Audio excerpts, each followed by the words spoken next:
আসসালামু আলাইকুম। আশা করি আপনারা সবাই ভালো আছেন। আল্লাহর রহমতে আমিও ভালো আছি। আজকে আমি অন্যভাবে একটু আলু রান্না করব, তাই সেজন্য ভাবলাম আপনাদের সাথে শেয়ার করি। ইয়ে কি নিবা মা? কি নিবা?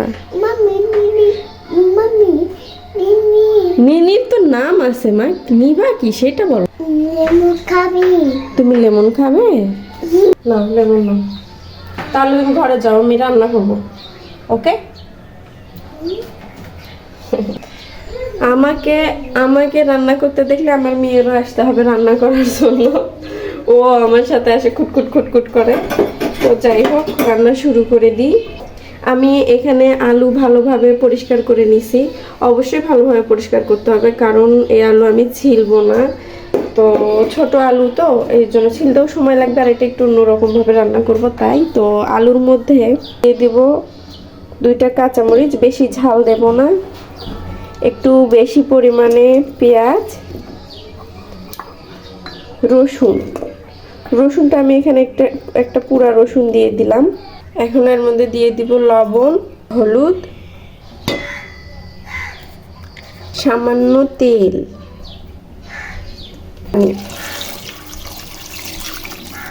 বাস এটা এখন আমি সেদ্ধ হতে দেব। একটু পানি দিয়ে নিই। বাস এটা এখন ঢাকা দিয়ে দিলাম। যেহেতু এটা নতুন আলু, তো সেদ্ধ হতে বেশি সময় লাগবে না, অল্প সময়ের মধ্যেই সেদ্ধ হয়ে যাবে। তো আপাতত এটা সেদ্ধ হতে দিলাম, তারপরে দেখাচ্ছি। আর রান্না করতেছি এখানে এই আলুটা, এটাকে কালো জাম আলু বলে। দেখেন এটা জাম কালার, এই জন্য এটাকে জাম আলু বলে। তো এই আলু ভাজি করব।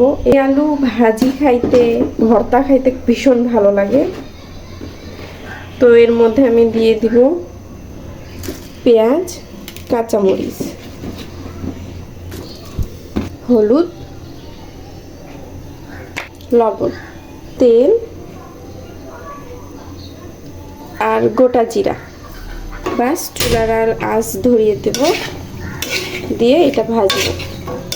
খেতে এটা ভীষণ ভালো লাগে। আর আমার মেয়ে এটা খুব বেশি পছন্দ করে। ওকে যদি শুধু শুধু দেওয়া হয় বলে কি চিপস চিপস বলে, ওটা খুব এনজয় করে খায়। এখানে ঢাকনা দিয়ে দিলাম। আর এখানে আলু সেদ্ধ হচ্ছে। আলুটা সেদ্ধ হয়ে গেলে আপনাদের সাথে তারপরে শেয়ার করতেছি। এখন একটু দেখে এসে আমার মেয়ে কি করতেছে। ও রান্নাঘর থেকে মটরশুঁটি ছিলে রাখছিলাম, সেই মটরশুঁটির বাটি নিয়ে আসছে। পাতিল নিয়ে এসেছো তুমি, মটরশুঁটির পাতিল নিয়ে এসেছো। Wow, lemon! তুমি লেমন খাচ্ছ মা? লেমন ইয়ামি ইয়ামি লেগেছে তোমাকে? আমাকে একটু দিবা? কামি দেব। দেখেন, আমার মটরশুঁটি প্রিজার্ভ করার জন্য, প্রসেসিং করার জন্য ছিঁড়ে রাখছি। ও এগুলো রান্নাঘর থেকে নিয়ে আসছে। কি করছো তুমি? আমাকে দাও, আমি নিয়ে যাবো। তো এগুলো রান্নাঘরে রাখতে হবে না।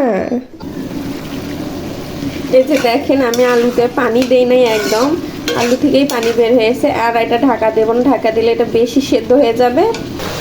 আর বেশি সেদ্ধ হয়ে গেলে এটা আর ভাজিটা ভালো হবে না, একদম ভর্তার মতো হয়ে যাবে। তো এটা এরকম এখন ঢাকনা ছেড়ে রাখতে একটু বাড়িয়ে দিব। বাড়িয়ে দিলে এটা তাড়াতাড়ি পানিটা শুকে নেবে, ভাজতে সুবিধা হবে। এই যে দেখেন, এই যে দেখেন, বড় রাঁধুনি চলে এসেছে রান্না করার জন্য। ইয়েস। কি টমেটো কি করবে? টমেটো খাবে? বলো কি করবে? খাবে টমেটো? কেটে দেবো? কেটে না, তাহলে কি? তাহলে কি করবো সেটা বলো।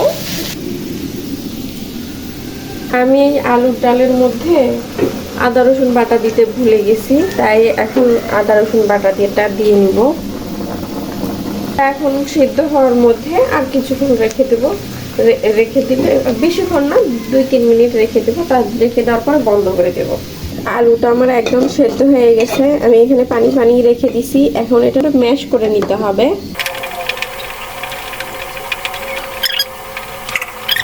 এটা সুন্দর করে ঘাটা হয়ে গেছে, ছেঁকে নেব। আমি এরকম একটা নুডলসের ডিশ ব্যবহার করব, প্লাস্টিকের ডালাও ব্যবহার করা যেতে পারে। যেহেতু এটা আলুর ডাল সেহেতু এটা অবশ্যই স্মুথ হতে হবে ডালের মতো, তো এটা এই জন্য ছেঁকে নিচ্ছি।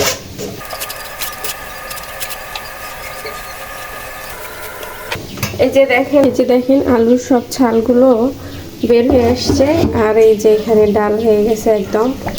এখন আবার ভালোভাবে বলক তুলে নিতে হবে। যেহেতু এতে পানি অ্যাড করা হয়েছে, আর একটু পানি অ্যাড করব ডালের মতো, অ্যাড করে এটা এখন বলক তুলে নেব। আমি এখন পাতিলে এটা আবার ঢেলে দিব। এ পর্যায়ে এটা অবশ্যই লবণ দেখে নিতে হবে। আর এইদিকে দেখেন আমার আলু ভাজি। এই ভাজিটা করতে একটু বেশি সময় লাগে। আমার এই আলুর ডালের বলক উঠেছে, এই যে দেখেন, আর ঝোলও একটু কমে গেছে। এখন এটা বাগার দিয়ে নিতে হবে। মা কিভাবে বানাবো মা বলো? বাস আমার আলুর ডাল রেডি। বড় মানুষ এসেছে রান্না করার জন্য, দেখো এর জন্য আমার সব কাজই ডিলে হয়ে যায়। তুই কি রান্না করতে পারবে? ওটা তো গরম মা। হয়ে গেছে ডাল রান্না। আমরা এখন ভাত খাবো। আমরা এখন ভাত খাবো। যখনই আমি বলবো ভাত খাবো, ও বলে না, ভাত না, ভাতও খাবে না। ভাত খাইতে জোর কি সমস্যা আল্লাহই ভালো জানে, এত জোর করে আমাকে ভাত খাওয়ার লাগে। আজকের ভিডিও এ পর্যন্তই। ভালো থাকবেন, সুস্থ থাকবেন এবং আশেপাশের অবলা প্রাণীদেরকে অবশ্যই ভালোবাসার চেষ্টা করবেন। দেখা হবে নতুন কোনো এক ভিডিওতে। আল্লাহ হাফেজ।